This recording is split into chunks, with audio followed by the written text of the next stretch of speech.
சென்னை பெரம்பூரில் பகுஜன் சமாஜ் கட்சியின் மாநில தலைவர் ஆம்ஸ்ட்ராங்கின் இறுதி ஊர்வலம் தொடக்கம். குடும்பத்தினர், கட்சி தொண்டர்களுடன் இயக்குநர்கள் ப. ரஞ்சித், மாரி செல்வராஜ் உள்ளிட்டோரும் பங்கேற்பு.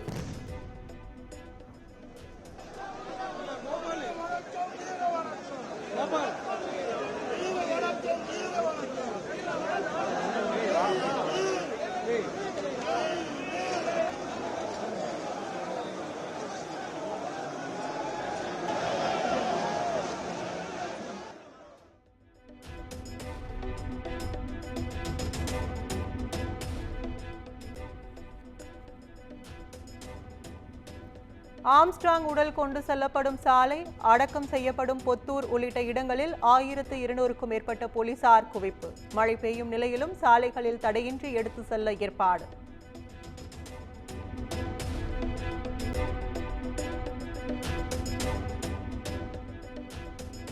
திருவள்ளூர் மாவட்டம் பொத்தூரில் உள்ள இடத்தில் ஆம்ஸ்ட்ராங் உடலை அடக்கம் செய்ய சென்னை உயர்நீதிமன்றம் உத்தரவு.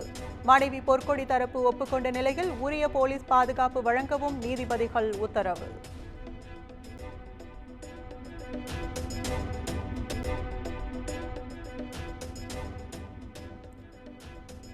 புத்தர் காட்டிய மனிதாபிமான பாதையில் அர்ப்பணிப்புடன் பணியாற்றியவர் ஆம்ஸ்ட்ராங் என மாயாவதி புகழாரம்.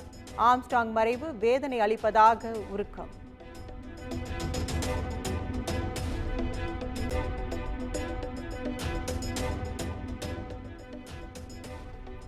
ஆம்ஸ்ட்ராங் கொலை வழக்கில் சிபிஐ விசாரணை தேவை. பகுஜன் சமாஜ் கட்சியின் தேசிய தலைவர் மாயாவதி வலியுறுத்தல்.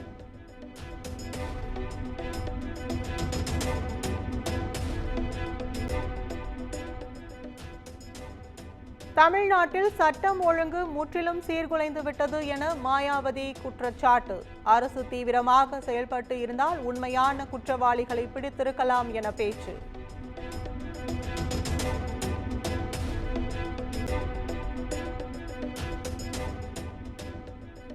ஆம்ஸ்ட்ராங் கொலை வழக்கை சிபிஐக்கு மாற்ற வேண்டும். பெரம்பூரில் ஆம்ஸ்ட்ராங் உடலுக்கு அஞ்சலி செலுத்திய பின் தமிழிசை சவுந்தரராஜன் பேட்டி. வேண்டிய ஒன்று இல்ல, சிபிஐ விசாரணை நிச்சயம் தேவை. ஏனென்றால் தனது கூட்டணி கட்சியை சார்ந்த ஒரு மாவட்ட தலைவர் திருநெல்வேலியில் கொலை செய்யப்பட்டார். அதற்கு இன்னும் குற்றவாளிகள் கண்டுபிடிக்கப்படவில்லை. நேற்று முன்தினம் அதிமுகவை சார்ந்தவர், அதற்கப்புறம் விசிகாவை சார்ந்தவர், இன்று பாமகவை சார்ந்தவர் வெட்டியின் ஜிப்மரில் உயிருக்கு போராடி கொண்டிருக்கிறார். ஆக அரசியல் கொலைகள் அதிகரித்திருக்கிறது.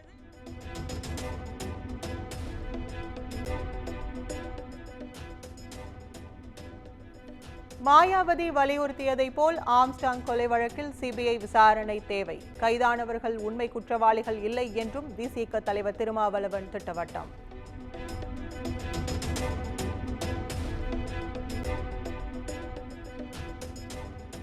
ஆம்ஸ்ட்ராங்கிற்கு சிறப்பாக மணிமண்டபம் அமைக்க வேண்டும். தமிழ்நாடு காங்கிரஸ் கமிட்டி தலைவர் செல்வ பெருந்தகை வலியுறுத்தல்.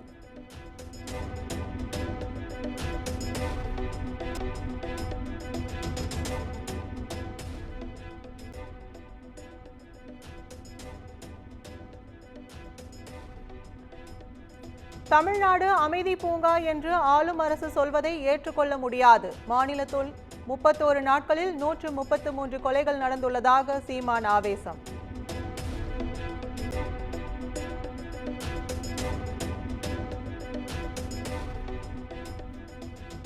எம்.ஆர். விஜயபாஸ்கர் விவகாரத்தில் திமுக அரசு பழிவாங்கும் நோக்கில் செயல்படுகிறது. திமுகவில் செந்தில் பாலாஜி சிறையில் உள்ளது போல் அதிமுகவில் ஒருவரை சிறையில் அடைக்க முயற்சி நடப்பதாகவும் எடப்பாடி பழனிசாமி புகார்.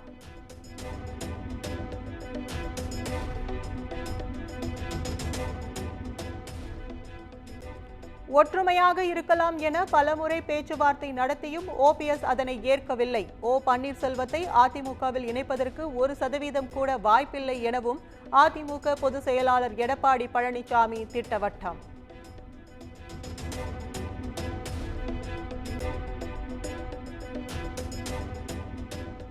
கரூரில் முன்னாள் அமைச்சர் எம்.ஆர். விஜயபாஸ்கரின் வீடு, அலுவலகம் உள்ளிட்ட 7 இடங்களில் நடந்த சிபிசிஐடி சோதனை நிறைவு.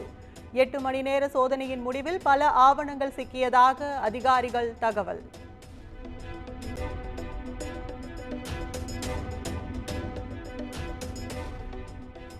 சென்னை ராஜா அண்ணாமலைபுரத்தில் உள்ள எம்ஆர் விஜயபாஸ்கர் வீட்டில் நடந்த சிபிசிஐடி சோதனை நிறைவு. முக்கிய ஆவணங்கள் கைப்பற்றப்பட்டதாக அதிகாரிகள் தகவல்.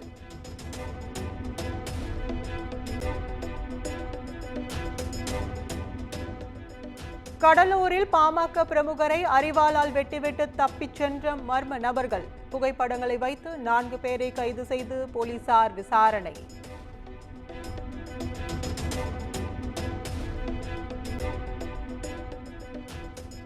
தமிழ்நாட்டில் சட்டம் ஒழுங்கு நிலை குறித்தெல்லாம் முதலமைச்சர் மு.க.ஸ்டாலினுக்கு தெரியுமா? சட்டம் ஒழுங்கை காப்பாற்ற தமிழ்நாடு அரசு எந்த நடவடிக்கையும் எடுக்கவில்லை எனவும் பாமக நிறுவனர் ராமதாஸ் எக்ஸ் தளத்தில் பதிவு.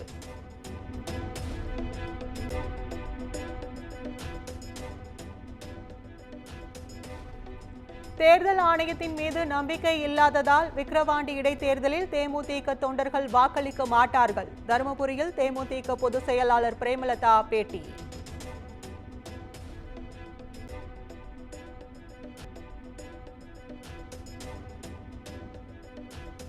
ராமேஸ்வரத்தில் இறால், கணவாய், நண்டு உள்ளிட்ட மீன்களுக்கு உரிய விலை கிடைக்கவில்லை என புகார்.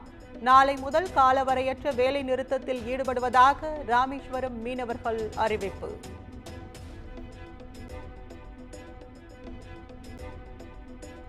ஹத்ரஸ் கூட்ட நெரிசலால் உயிரிழந்த 123 பேரின் குடும்பத்தினருக்கான நிவாரணத்தை உயர்த்தி வழங்கிடுக.